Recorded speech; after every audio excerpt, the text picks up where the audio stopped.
So welcome everybody at Your Own University. This is Lisha Antica and I'm excited to bring you this masterclass today. Hello everybody online in our Your Own University group.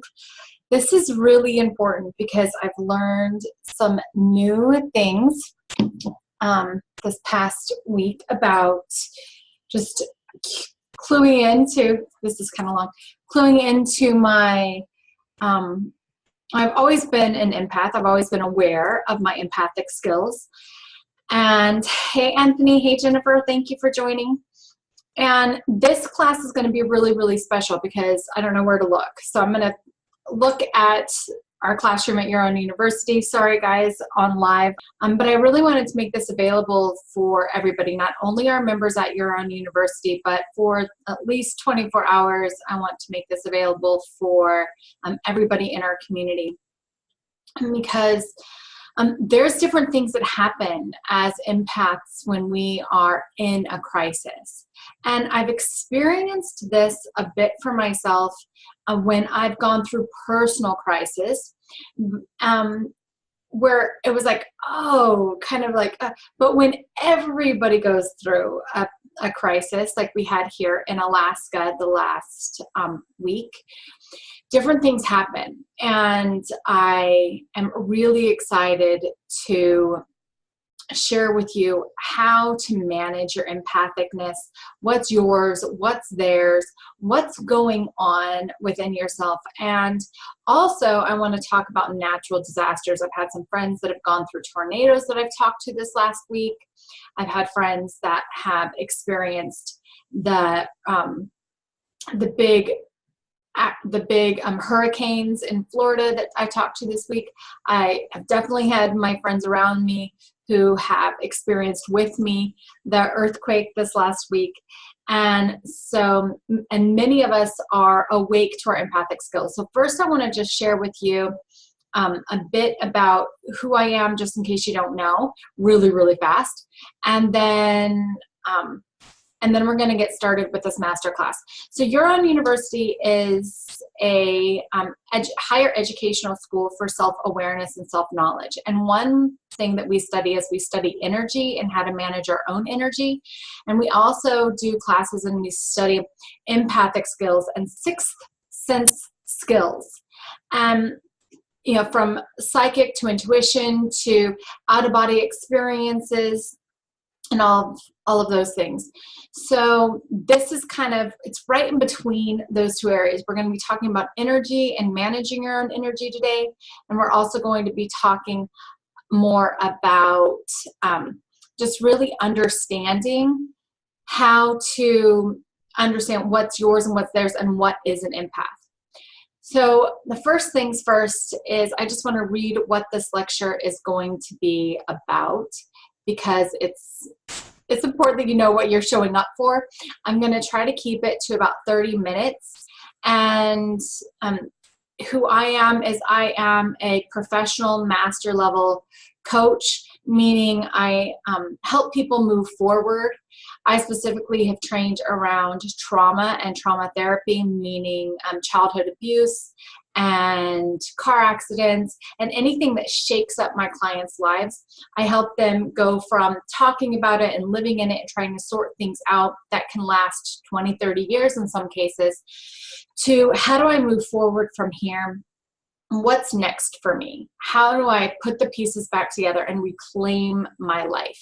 And that's where I am professionally. I have been a coach and working around trauma therapy, whether it was I began as a yoga instructor and a trauma coach in yoga and physical ailments, dealing with people with cancer, MS, stuff like that, nutrition. And then it progressed to psychology. And I didn't want to be a therapist because I really wanted to focus on the positive psychology of things. And I moved into coaching and I absolutely love it. And I love the results my clients get. So I'm hoping to bring all of that to the table and just share with you what I've learned. As a survivor of childhood abuse myself, my senses were really opened, right? When you've gone through trauma of any kind, you kind of have this out-of-body experience. And we're going through trauma again and again and again, especially on a daily basis, like we are here in Alaska right now with these aftershocks. it's common to kind of bounce out of our body, out of our own existence. And when we do that, we tend to be hypersensitive to other people's emotions. So an empath is different than a psychic. It's different than being intuitive and aware of different things. An empath is actually somebody who brings on and takes on other people's feelings and emotions. And there's different levels of empaths. Some empaths hear other people's thoughts. Some empaths physically feel other people's feelings. Like I have a friend that is going through some breast stuff right now, and my breast has been in a lot of pain. And I'm like, oh, do I call her and ask her, like, is this where it happened? So this is how I feel. So when my clients call me and they're like, this is happening, I intuitively, empathically know, oh, they hit their elbow, or they have a pain in the neck, or whatever is making the pain in the neck is actually residing in their left hip. This is called a medical intuitive, and I just studied with Carolyn Mace when I was younger and discovered that this was one of my gifts. Other empaths way that you feel is you feel other people's emotions. So have you ever walked through the store and you like walk in and you're like, yeah, I'm totally happy, everything is great, and then all of a sudden you're like, ooh, why am I so grumpy? Well, this is how empaths are. And so these are just a few ways that empaths can feel. We can have an overall sense of, well, this isn't my emotion. This isn't my thought. This isn't my belief. Like, where did this come from? And it can get really sticky and really confusing. So in today's lecture, I'm going to talk about how empaths can get themselves stuck in a healing crisis. And this happens especially after a trauma of any kind that the empath themselves are experiencing. And it also happens, I've found, especially this week here in Alaska, like it happens each time that we take on anybody else's stuff as our own and try to heal it. So I'm going to talk about different ways that empaths can really honor the oneness of us all, because that's really what an empath is experiencing. If you experience this, you are experiencing the collective. You are experiencing the oneness of us all. It's a higher sense of awareness and companionship that we have together. Right? So it's really, really cool. So I want to thank you for joining me live, everybody. I know I'm looking up here if you're just joining me because I am speaking to my class at your own university. However, I wanted to do this live because I think it's so important. I know a lot of my friends are here in Alaska, and this is really important for us to have discernment around right now, especially if you're just becoming aware of your empathic skills. And again, this is different than intuition, than psychicness. It is literally taking on somebody else's feelings, hopefully for a second, but maybe for a lifetime.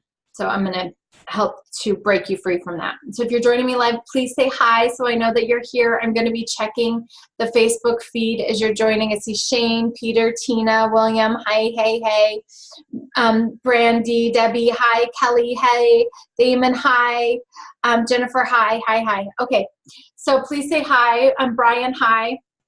And I'm looking up here because I'm recording this live for the masterclass at your own university.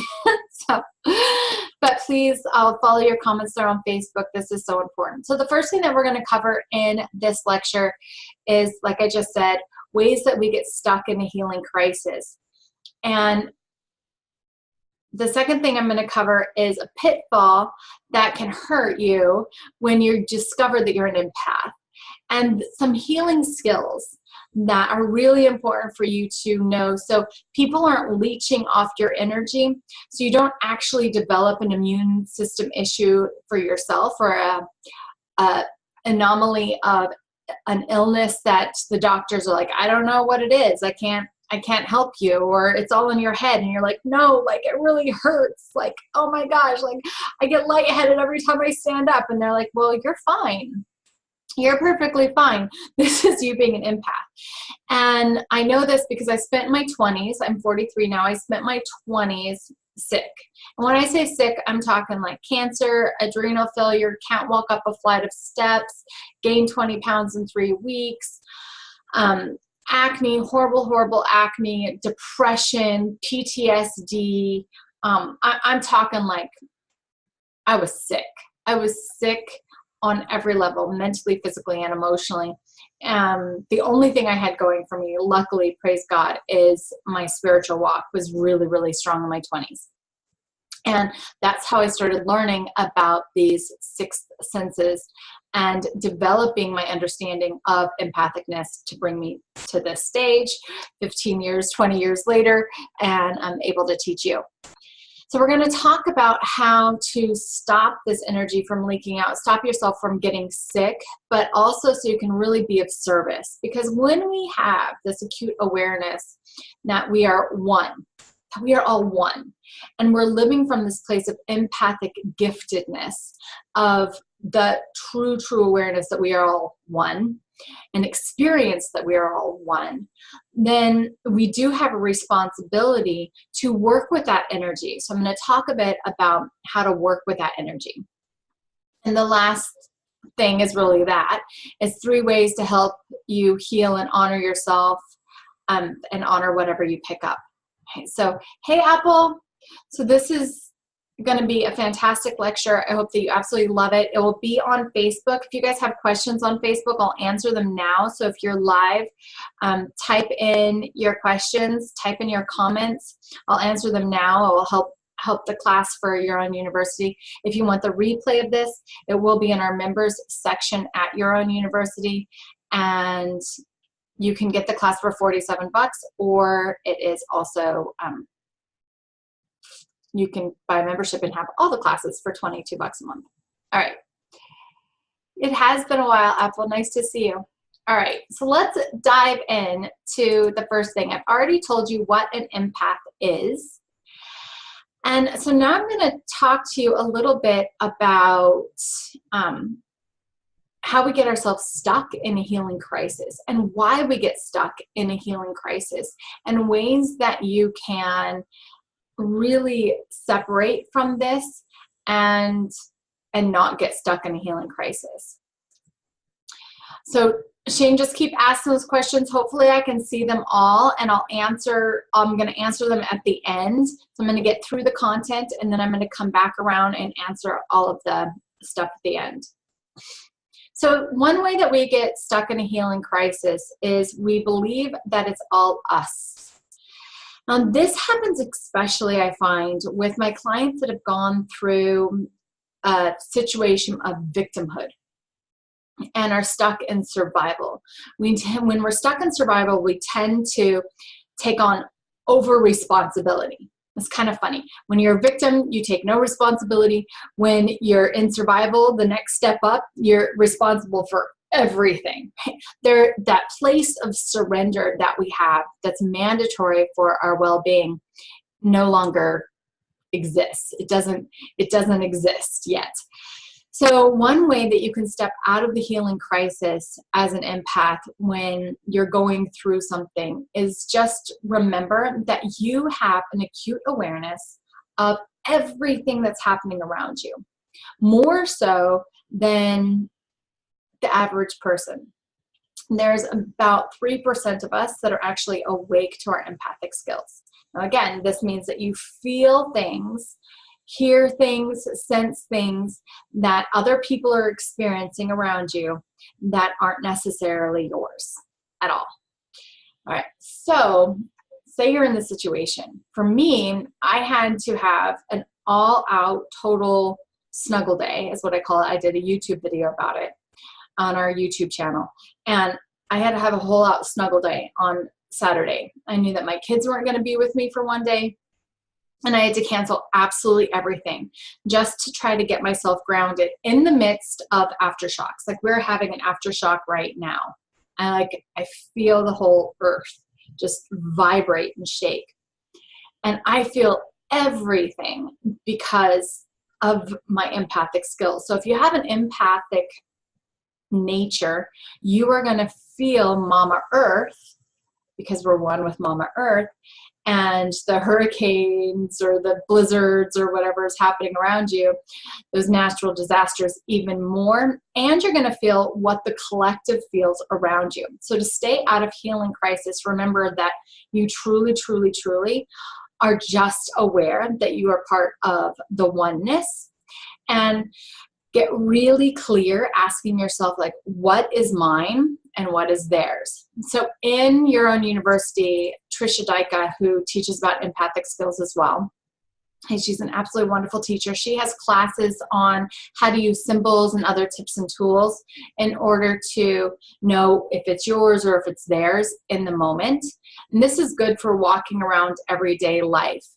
So she asks source or angels, the universe, like, show me this particular symbol if it's mine, show me this particular symbol if it's theirs. And she'll just be aware, and sure enough, something will show up. If it's yours, we have to deal with it, right? We have to own it and deal with it. That's where the responsibility comes. If it's theirs, though, there's other things that we have to do with this energy. And so I'm going to talk about that in a minute. All right. So beautiful, beautiful, beautiful there. So hopefully you got that main tip, because it's really simple, but not, in the sense that you, as an empath, you are aware of the collective, right? What's going on around you. And you literally physically take it on as your own. Okay, your body takes on this awareness as your own body. So mentally, physically, emotionally, and sometimes spiritually, okay, you take it on as your own, even though it's not yours. So remember, especially when you're in a healing crisis, or whether it's your own healing crisis or it's like a natural disaster that happened around you, this is going to be even more intense. It's going to be heightened. So allow this to just be in your awareness, and that's going to help you avoid a healing crisis. That's step one. The next thing that we are going to cover is the pitfall that can hurt you when you first discover you're empathic. Okay, we're actually going to go over two, because there's one that I've kind of teased in there that's really important to understand, and then there's the second one. We're going to go over a couple pitfalls that is really important for you to know when you first are understanding that you're empathic, and then healing skills that can help you from having this people and energies leech off you, or vice versa, because as an empath we also attach to other energies, because we can feel other people are like, oh, I want some of that. Okay, so the first pitfall is when you're first discovering that you have this ability, is that we feel like it's ours. So we try to take that full ownership, especially if you've been a victim and you've survived that victimhood, and to the point of taking full responsibility for your life. You can take over responsibility for your life. And so anything that comes in your sphere, you're like, oh, I must be feeling this shoulder ache. And then you go to the doctor and you get your shoulder worked on, and it doesn't go away. And you don't know how you hurt yourself. It just doesn't go away. And you keep going back to the doctor, and it doesn't go away, and it doesn't go away, and it doesn't go away, right? Have you been there? Do you hear me? So in this case, it's not yours. This can be gaining weight. This can be losing weight. This can be having a weird thought, going into a depression, or anything. Like, is this depression mine? Is this sadness mine? I cried a couple times for the whole world this weekend. I went into a total funk and had to honor my funk. I went into absolute survival fear and had to honor that. Part of it was mine, right? And I got to own that. The other part of it, though, wasn't mine. And so I got to really discern that. So understanding that it's not all yours is the first pitfall. And you're not going to be able to heal that which is not yours, period. You're not going to be able to heal it the way that you normally would heal your own stuff. Your own stuff, you can go and ask for help. Your own stuff, you can go and get adjusted because it's your bones that are out. It's your own stuff. If it's somebody else's stuff, that's not going to work. Okay, the second pitfall is when you get really good at this and you start working the energy and everything, is you're like, oh, I want to help everybody, right?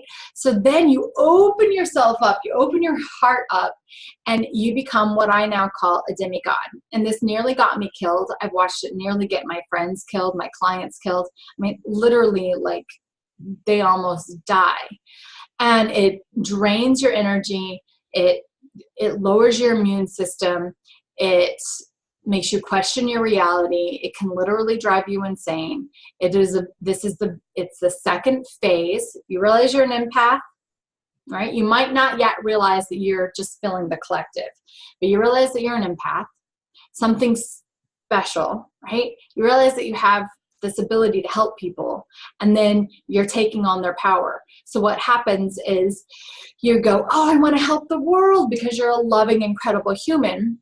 And you start taking on all of their stuff, and you get drained and you get hurt. And the thing is not everybody is conscious that they're connected to everybody else. And therefore, not everybody, most people, in fact, don't manage their own energetic system, their own psychic field, okay? Their soul body or their psychic body. And therefore, they have no idea that they're attaching to you. And when you help them without asking for their permission, they might not want to be healed. It might not be in their best, highest path to be healed. And so when you take that on, you're playing demigod in their life, and that's not allowing this earthly journey of free will to actually take place. So to avoid the pitfall of being sick with illnesses and depression and thoughts and worries and anxieties and situations attracting into your life that aren't yours, do not take on their energy by saying, oh, I want to help the world. Just you can't do it. And I advise you not to do it. But it is a natural progression to go through what I call the demigod stage. It's a very special stage. It's a very exciting stage. We want to help everybody. We want to love everybody. We feel really powerful, and it's supernatural. Okay, it's supernatural, being supernatural. But it was a really hard lesson for me, and it's hard for me to watch my clients and my friends who are waking to their gifts go through that phase. It's like, oh my gosh, because people will leech right onto them and just suck you dry. And the more that you help, the more that actually happens. So when do you help? All right, the third pitfall, and kind of leads into the next thing I want to talk about, is like, what do you do as an empath when you are acutely aware that you are feeling the collective, that the collective is going through something, or whoever you're around is going through something, that you want to help and serve? What do you do? How do you do that? The first thing that's really important for you to do is to manage your own energy. And we do this in multiple ways, and this is something I really want to talk about in the wake of this quake, or as it happens, like now, my chair shakes, is that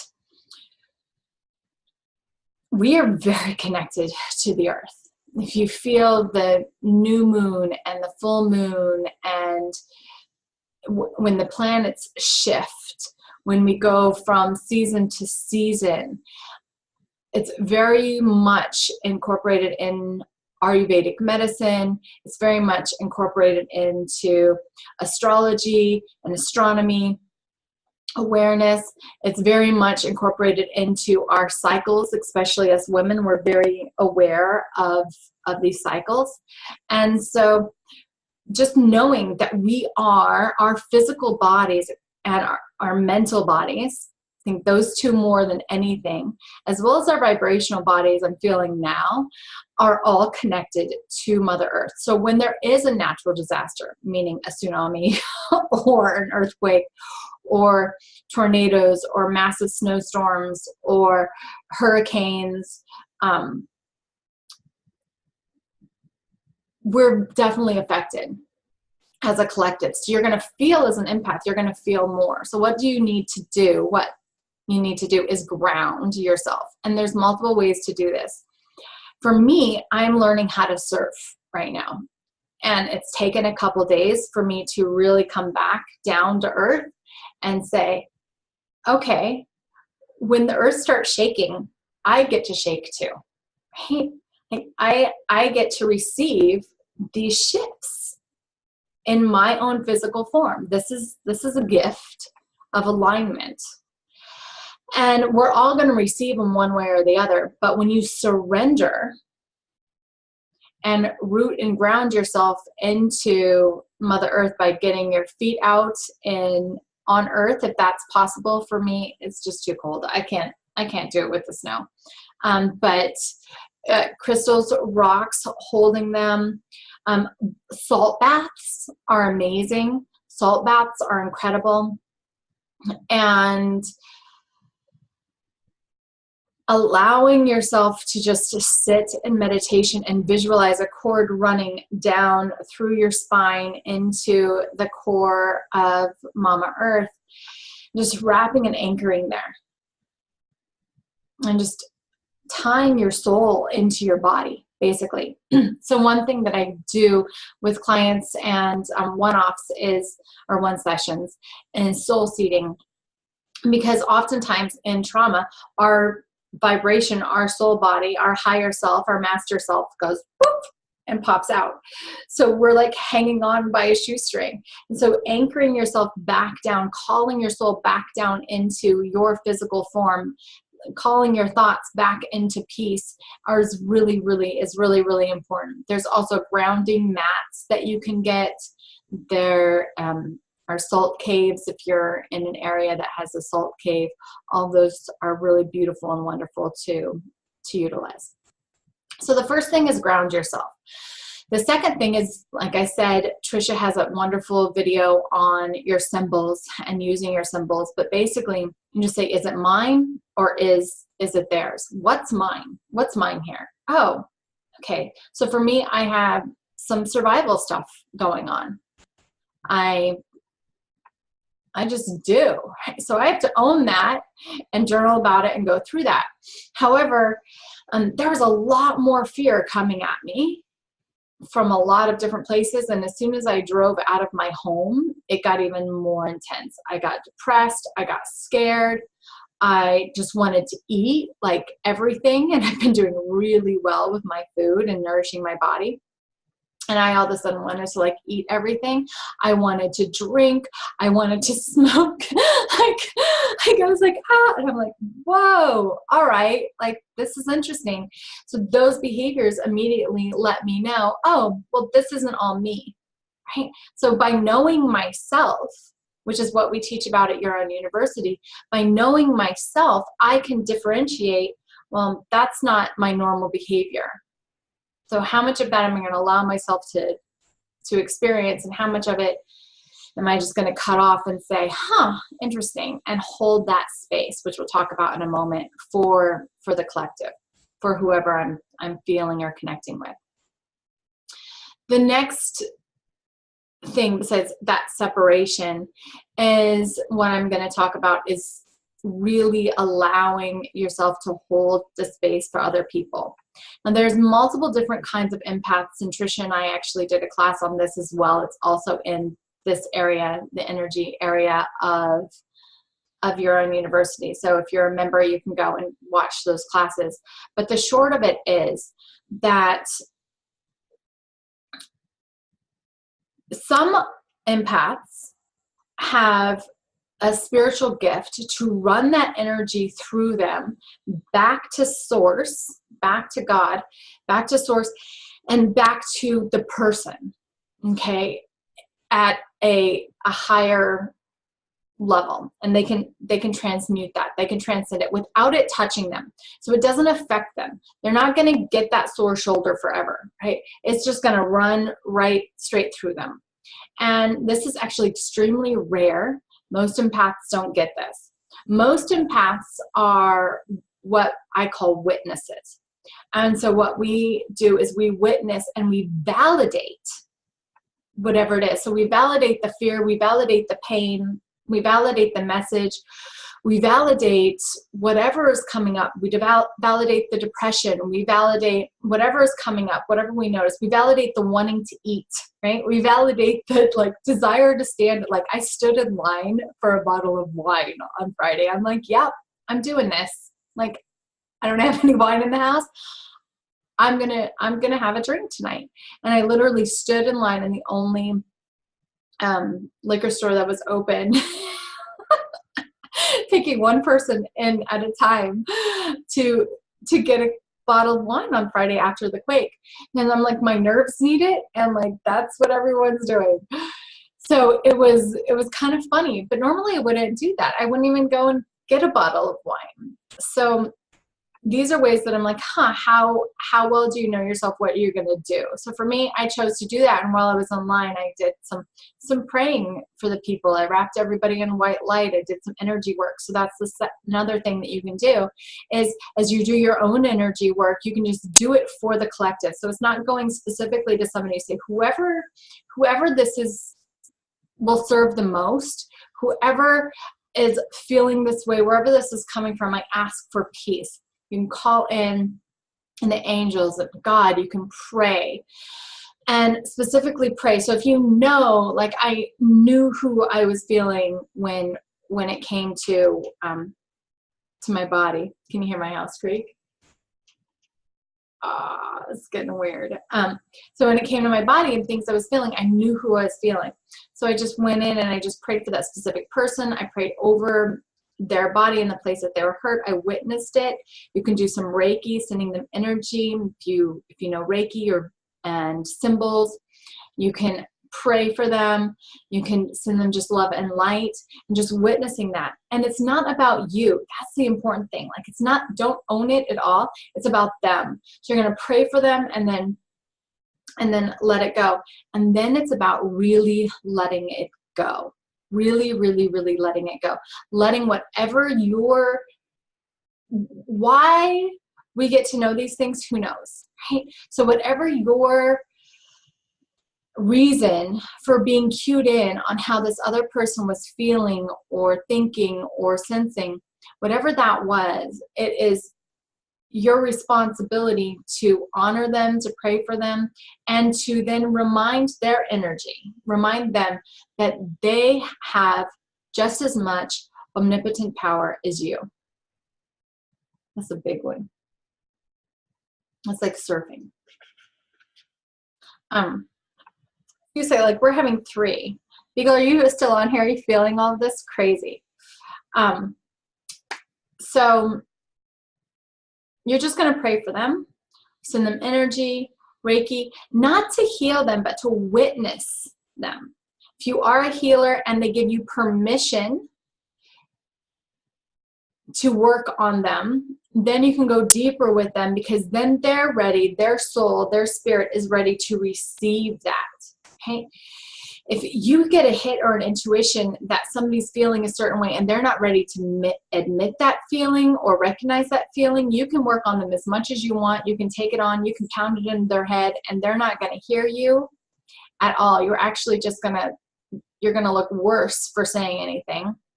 And I know when we really love somebody and see that it's the best for somebody, we still want them to like get it, but they can't. So what you have to do, what you get to do is really honor where they're at right then and pray for them and pray for that specific thing around it, like encapsulate it with white light, with love, ask their guardian angel, ask God, however you see God, to work with that energy, to work with them and send it back to them with a blessing. And why you send it back to them is so they can take full ownership of their stuff. And I call back all of my stuff to me, to take full ownership of my stuff, because only I can heal my stuff. And nobody's going to heal it for me. Even if I find the best doctors, until I'm ready to heal it, it's not going to be healed. Until I'm ready to own it, It's not going to be owned. However, I can try to heal somebody else's stuff forever, owning it fully as my own, and it won't be healed. Nothing will shift. This is super important to understand. So those are the three things. So I want to lead you now through the callback practice. You've probably done it with me. If you've been around for a while, you've done it with me before. This is just really, really fast. This is going to be the split-second one that you can do when you're in the store, when you're out and about. It really does help to know yourself, to know your own habits, to know your own desires, know how you think, know what are normal emotions for you, because if you're feeling some emotion that's one off, then you'll know, oh, this is somebody else's stuff. And you can honor that feeling, pray for that feeling, and send it back to them or send it down. You have to know how you work as an empath. Like I said, some people it passes through, doesn't even affect them. Other people, we take it on a little bit, and it's our job to witness it and to do something with it. We actually hear it, feel it, sense it. Other people get visions of awareness, and it's their responsibility to pray for the person, do energy work there. There's a difference between the witness and the prayer warrior. You can be all three, by the way. There's a difference between the witness and the prayer warrior, is the witness will take it on. Like, I'll carry it around with me until I admit, oh, there's that back pain right behind my shoulder blade again. Who's that? Because it wasn't there 5 seconds ago. Right? And then I pray for that back pain. And just feel that shoulder blade open up. And it releases. All right, so this is the callback practice, and then I think that's a wrap. I'll answer questions.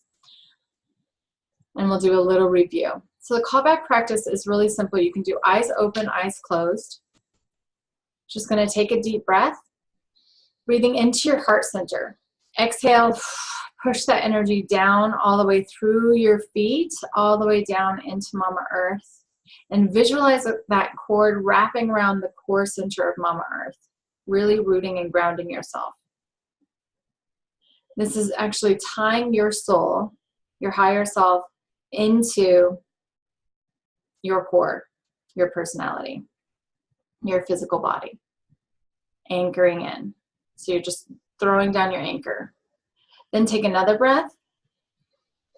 And any energy that is not yours, vibration awareness that is not yours, you ask for a white light blessing to go around this for healing, awareness, love, and for the highest good of all. And then you send that energy back to its source, right? Back to its source, because that's where the healing is going to take place. So its original source. Because you might have picked it up from somebody who picked it up from somebody who picked it up from somebody, right? So as a professional empath, which you are now, you're going to send it back to its original source. So important. So sending it back to its original source, even if they're in heaven, in the spirit realm, it's fine. They'll go back. It's their soul lesson. And then calling back with your next breath, opening your heart and calling back anything that is out there or somebody else is trying to deal with it, heal it, work on it, that is yours. And you are its original source to come back to you so you can heal it. Sometimes this is like a whammy and you're like, whoa, I got a lot of crap I have to deal with at first. Just take it bite by bite and deal with your stuff. You're going to feel so much freer later, and really ask for it to be blessed with white light, for it to be blessed that anything that you've already worked on and cured and healed and looked at and gone through, that it be, dissolved, resolved, transformed, transmuted, and transcended. And anything that is for your highest good now to come to you in bite-sized pieces with love and light so you can handle it. Into your awareness to be dissolved, resolved, transformed, transmuted, and transcended. And so it is. And that's really the practice. It goes that fast. So the key points here is that it goes back to its original source. We have You're blessing it, wrapping it, loving it, witnessing it, sending it back to its original source, and then calling back your stuff, asking for it to be dissolved, resolved, transformed, transmuted, and transcended. And why it gets sent back to dirt is because, well, I had a meeting with people in 2011, people that aren't alive, with the angels in my team. And they said, those are the words that you're going to use. And then I started hearing everybody else use them. So in different forms and fashions. So I thought that was really cool. But it does spell out dirt, or it sounds like dirt. So you can just say, send it back to dirt. And that's biblical. But dissolve is for the physical. Resolve is for the mental. Dissolve, resolve. Transform is for the emotional. Transmute is for the sixth sense, right? So we're transmuting that spiritual body, that etheric body. We're blowing it up. And transcend is for your higher self, is for the higher self. So you're really covering your 5 primary states of being on your journey, on your walk here on earth. All right. So that is that. So we have covered today, what an empath is.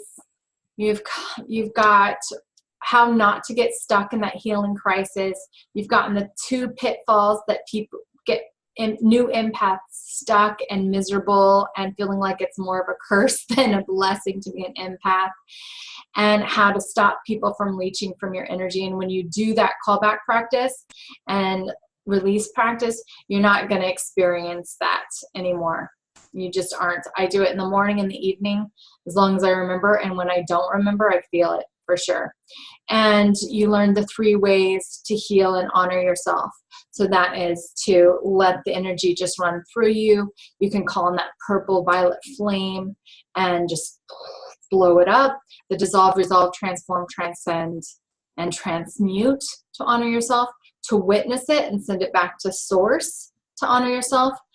And of course, not to take it on, because when we take on each other's stuff, even though we feel that oneness as an empath, that gift, when we take on each other's stuff, it's actually just honoring our walk as a human. And we're here for this journey. Thank you for joining me at this Your Own University Masterclass. I hope that you learned a lot and enjoyed this lecture. Thank you for being a member here. Thank you for being a member of our group.